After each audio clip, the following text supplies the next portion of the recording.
The major World celebrated 100 years of Nelson Mandela on 24 September.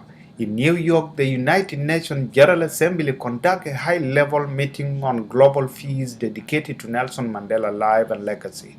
South Sudan delegation led by the first Vice President Taban Deng joined the high-level meeting that focusing on human rights, peace, and democracy globally. United Nations elected President Malaria said it is an effort to provide inclusive health access, an aspiration attribute to Nelson Mandela in today's world. Their efforts to provide inclusive access to health and education are an inspiration and a tribute to Nelson Mandela's legacy in today's world. Your Excellencies, Nelson Mandela's remarkable legacy remains as relevant as ever, 5 years after his passing. Throughout his life, Mandela was always guided by the principles that are the bedrock of the United Nations. He represented the values of peace, solidarity, cooperation, respect for all human beings, regardless of their skin color, their political position, or their religious belief. Madiba's love for South Africa sparkled in his eyes. His profound respect for human dignity permeated his interactions with those around him. Mandela refused to accept the injustices of his time, and hence his legacy represents a light of hope for a world still torn apart by conflicts and suffering. United Nations Secretary General Antonio Guterres said Nelson Mandela was a champion for peace, equality, and democracy for all. It became a rallying point for a global movement that led to the dismantling of the apartheid regime.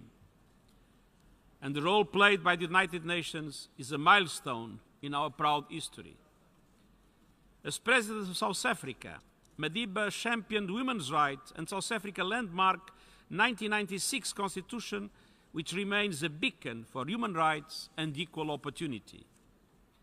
Under his leadership, South Africa expanded access to health care, education, housing, water, sanitation, and electricity. And beyond South Africa's border, Madiba was a profound influence for peace and democracy. For example, in Burundi, he played a key role in brokering the Arusha Agreement for Peace and Reconciliation. And everywhere, he was a champion for peace, forgiveness, humility, compassion, and dignity and human rights. South African President Cyril Ramaphosa called on peace-loving states to ratify the treaty to come into force. We call on all peace-loving states to ratify the treaty so that it comes into force without any delay. As we strive for peace, we cannot escape the reality that conflict and hostility have their roots in poverty, exclusion, and marginalization.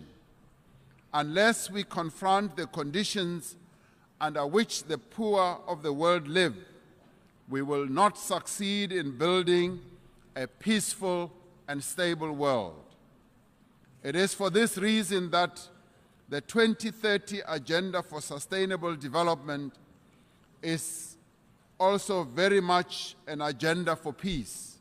Ambassador Agnes Oswa expressed South Sudan's pledge to participate in the United Nations General Assembly. On behalf of the Government of Transitional Unity, the Republic of South Sudan delegation, led by His Excellency the First Vice President General Taban Deng, has arrived in New York the 23rd, and today had the pleasure to participate in the high-level meeting for Nelson Mandela Peace Summit, which is ongoing now.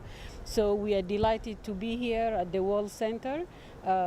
South Sudan is present to undertake side events, multilateral meetings, and bilateral meetings as well. 100 years of Nelson Mandela mark as a year for peace across the nation. World celebrating Mandela life and Mandela legacy that he left to the world.